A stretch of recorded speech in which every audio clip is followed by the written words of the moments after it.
le parler en langue. Beaucoup de gens déforment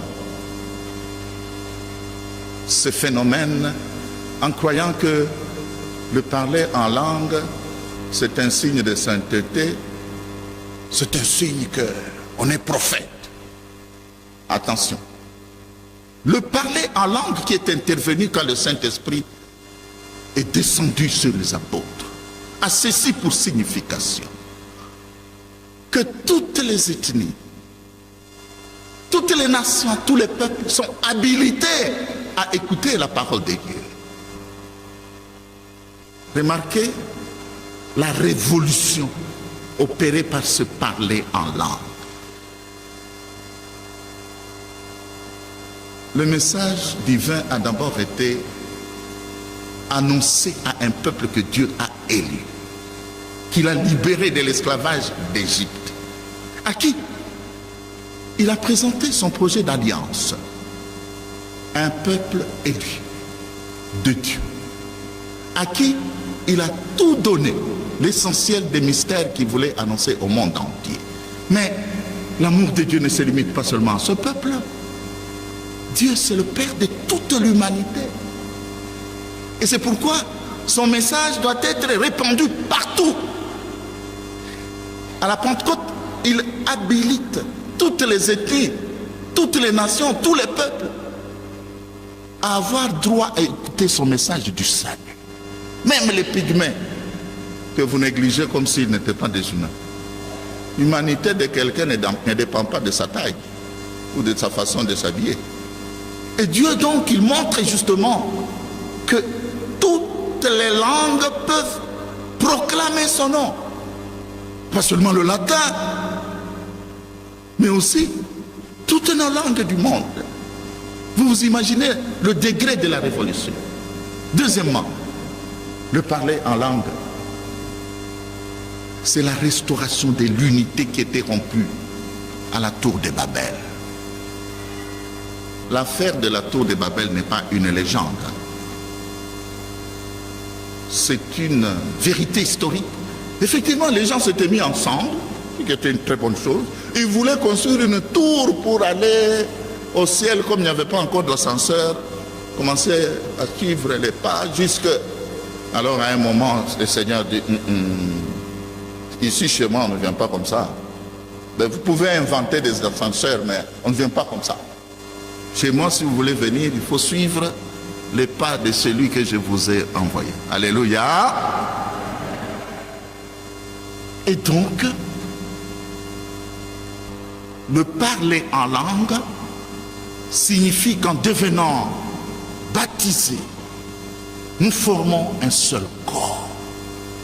Ce corps, c'est l'Église. Et il n'y a plus de différence entre nous. Nous avons la même dignité vis-à-vis de Dieu.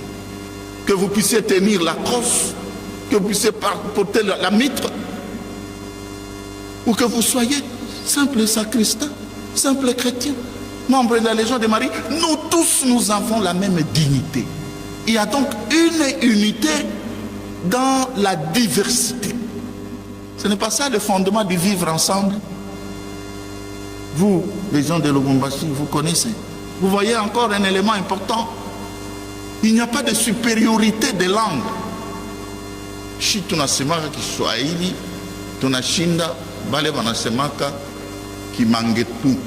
Mangetu, je pense, c'est une langue de l'Équateur, là où grouille l'Ebola qui risque de nous atteindre jusqu'ici. Équateur ou province orientale. Inversement, il y a des chrétiens de supériorité, des chrétiens d'infériorité. Non. Ils sont tous égaux en dignité devant Dieu. Nous représentons une même chose.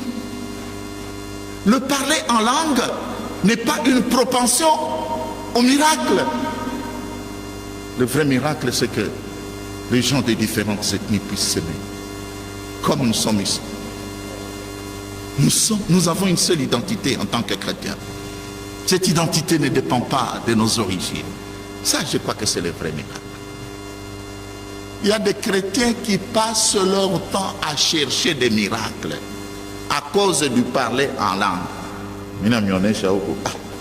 C'est Saint Luc, dans les Actes des Apôtres, que nous appelons l'évangile du Saint-Esprit.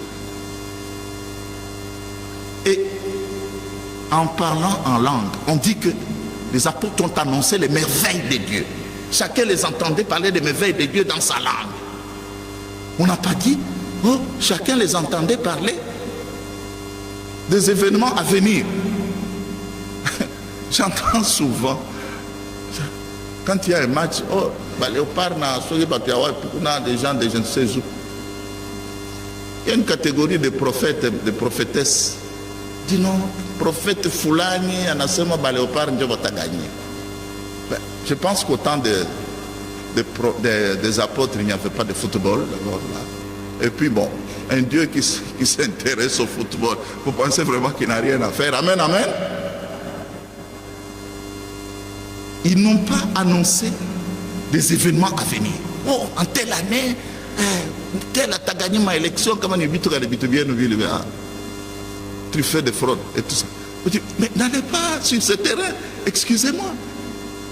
Ici, nous avons des preuves. Ils annonçaient les merveilles de Dieu. Et c'est comme ça que chacun était intéressé, parce qu'il entendait ces merveilles de Dieu dans sa langue. Et le parler en langue ne signifie pas une preuve de sainteté. C'est aussi une tentation qui guette certains groupes dans l'église catholique. Dès qu'on commence à prier, on commence à parler dans une langue que personne ne comprend. Mais on vous dit ici dans les Actes des Apôtres que les gens les entendaient parler des merveilles de Dieu. Mais ça c'est oui. Et curieusement, au lieu d'écouter les sermons des prêtres et les instructions des catéchistes, mais les gens accourent vers ces gens. Je vous remets dans l'orthodoxie de la religion que nous avons reçue des apôtres. Le parler en langue a tout à fait une autre vocation.